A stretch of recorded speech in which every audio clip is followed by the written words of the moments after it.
Hello everyone, my name is Marian Guevara, and a huge hello and a huge thank you to anyone who is clicking on this video. I greatly appreciate your viewership, whether you are a new subscriber or an old subscriber. Thank you for taking time out of your day to check out this channel and check out this video.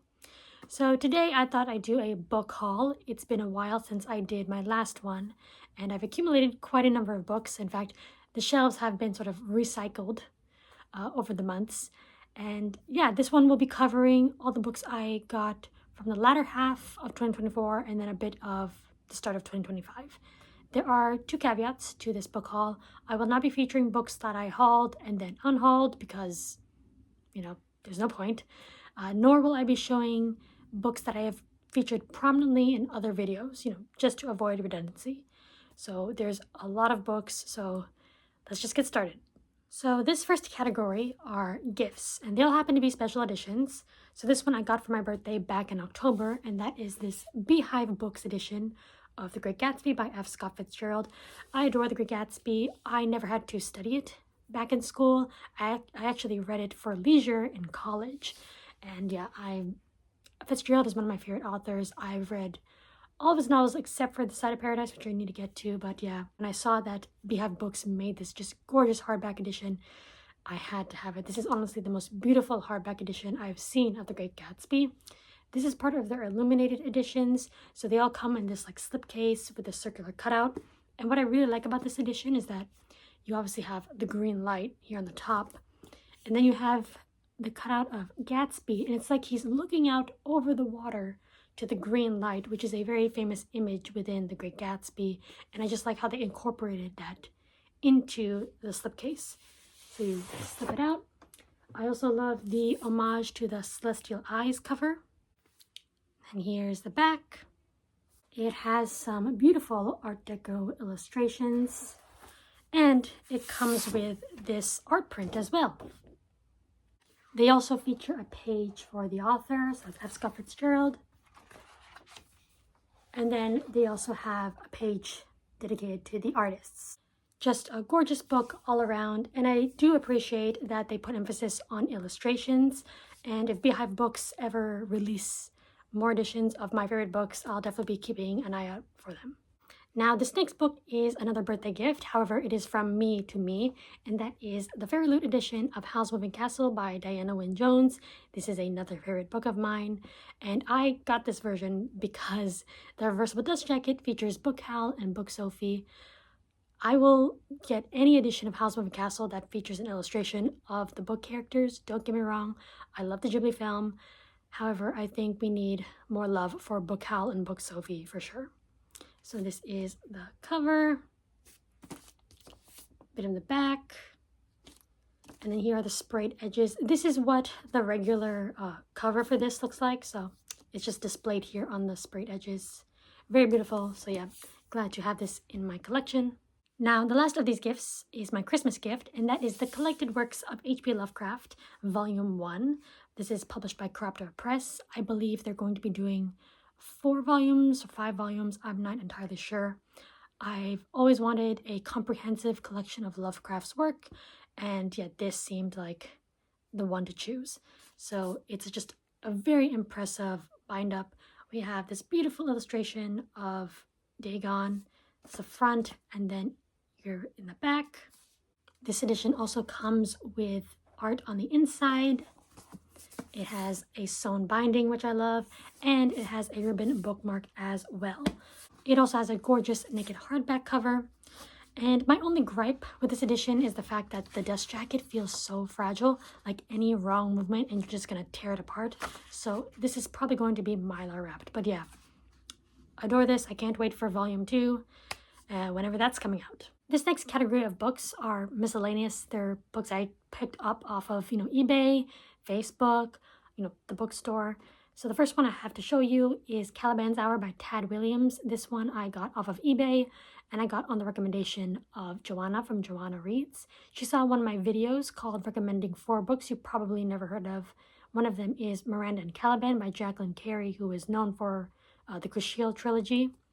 And Caliban's Hour is similar to Miranda and Caliban because they're both different interpretations of those characters from William Shakespeare's The Tempest. So she thought I'd be interested in checking this one out. And yeah, I have read this one. I just finished it. And this is my first time reading from Tad Williams, and I am interested in reading more from him. If you're interested in The Tempest or those characters, I definitely recommend checking out either Caliban's Hour or Miranda and Caliban. The next book I have to show you is The Death of Giants. Now, this is a poetry collection. I'm not much of a poetry reader. However, this is written by Josiah Bancroft, obviously, the author of The Books of Babel and The Hexologists. So, of course, I had to get this. And not only did I get it, I had it signed and personalized as well. So, love that. And this will go nicely on my Bancroft shelf. Now, these two I got from my local Books A Million, and they are Ashes of the Sun by Django Wexler and The City of Brass by S.A. Chakraborty. I'm doing a challenge for 2025 where I had some Instagram followers recommend me 12 books to read this year, and these two were on the list. Their first books in fantasy trilogies, and I want to be better at least starting more fantasy series. I don't know about finishing them, but I do want to start them. I know that this one is Middle Eastern inspired. I think this one has a bit of genre blending. It has been described as weird, so we'll see if I like both of them or one of them. Who knows? At that same Books A Million, I also picked up Jonathan Strange and Mr. Norrell by Susanna Clarke. Piranesi was one of my favorite reads last year, so I thought I'd check out. I believe this was her first book, and yeah, I'm very interested in reading this one. It sounds like it might be up my alley. This is fantasy, but it's also quasi-historical fiction because we are dealing with the Napoleonic Wars, the British and the French. We have magicians fighting against Napoleon's forces, and we're mainly following Jonathan Strange and Mr. Norrell, who I believe are the last magicians in England, and we're also following, I guess, their lives, seeing their conflicting personalities, because Mr. Norrell he's older, I guess more careful, maybe follows the rules more, and then you have Jonathan Strange, who is younger and is a lot more brash. So that's basically all I know about this book, and like I said, I have a feeling I'm going to really enjoy it. Next, we have Bird Box by Josh Malerman. I just want to get into some more modern horror. I mainly read classic horror, like Mackin, Blackwood, Lovecraft. So I thought I'd check this one out. It has been on my want-to-read list for years now, and this is also post-apocalyptic, so that should be quite interesting. Now, this next book I got from a trade off of one of my Facebook groups, and that is False Colors by Georgette Heyer, always down for our Heyer Regency romance. Now, this one follows twins. One of them is engaged to a wealthy young woman. However, they need to attend a dinner in order to impress the grandmother. However, said twin disappears. And so the mother asks the other twin to take his brother's place, and then, shenanigans basically ensue. Now, the rest of these books I all got off of Pangobooks, the first one being To Marry an English Lord. This one is by Gail Macall and Carol Wallace. I am very much interested in that time period of American history, the Gilded Age. You had that boom in the U.S. economy after the Civil War, and you had a lot of these American heiresses marrying into European nobility. So for those who are familiar with Downton Abbey, that was the case for Robert and Cora Crawley, the Earl and Countess of Grantham. Robert married Cora, who was an American heiress, so that he could have her money to keep the estate Downton afloat. And I find that, once again, all that interesting. And it's the reason why the only Downton Abbey film I am remotely interested in is a prequel. I want Robert, Cora in the Gilded Age, falling in love. That's the only thing I want. Now, this book has been on my want-to-read list for a long time as well, and that is Summers at Castle Auburn by Sharon Shin. This one, I believe, is a fantasy coming-of-age story. We're following this. It starts off with her as a young girl. She is a bastard child of a lord, and it follows her days or summers at Castle Auburn. But then we follow her sort of growing up, encountering tragedy, and sort of looking back at her past and seeing that her times at Castle Auburn weren't as idyllic as she once thought. Next, we have Lord of the World by Robert Hugh Benson. This is a work of classic dystopian fiction. This actually predates 1984, Brave New World, even We by Yevgeny Zamyatin. So Robert Hugh Benson was actually an Anglican priest. He was the son of the Archbishop of Canterbury, if I'm not mistaken. And then he converted to Catholicism and became a Catholic priest. This one follows a world where religion has basically either been driven to extinction or it's underground. And people live in a very highly secularized world where people don't find much meaning in their lives. They live a pretty empty existence. However, there is this sort of rise of a charismatic leader that people are moved to follow, and it turns out this leader is the Antichrist. Sam from iSamwise featured this in a video of his, and I believe he mentioned that Christopher Rocchio read this book or recommended it, something like that. So yeah, very interested in checking this one out. And then next one, of course, I had to pick up a Wilkie Collins. This one is The Law and the Lady. Here, we're following a young woman who has married a man, but I believe his reputation has been put into question. And I believe she takes a very proactive approach into clearing her husband's name. And I think this one explores a lot of the English marriage law at the time. So yeah, should be very interesting. After all, it is a Collins. I also picked up Guns of the Dawn by Adrian Tchaikovsky. A huge thank you to Alan from the Library of Alexandria and Anita for both championing this book. This is a work of like flintlock fantasy, military fantasy. We're following these two countries that were once allies but are now warring with one another. And our main character, Emily, her country has basically conscripted all the men they could get and are now conscripting or drafting women.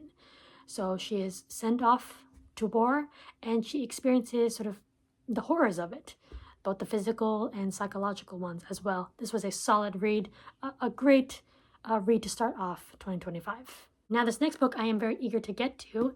It is part of that 12-book challenge I mentioned previously, and that is The Lions of Al-Rassan by Guy Gavriel Kay. I've been meaning to get into some GGK, and I heard that The Lions of Al-Rassan is a good starting point with his works. I also know that this made it onto the top 10 or favorites list of quite a number of people last year. This is a work of fantasy, but then it's also a bit of pseudo-historical fiction as well, because it's heavily inspired by medieval Spain. I believe particularly that time period of the Moorish conquest of the Spanish mainland. So yeah, very eager to see what I make of it. I heard it has great character work.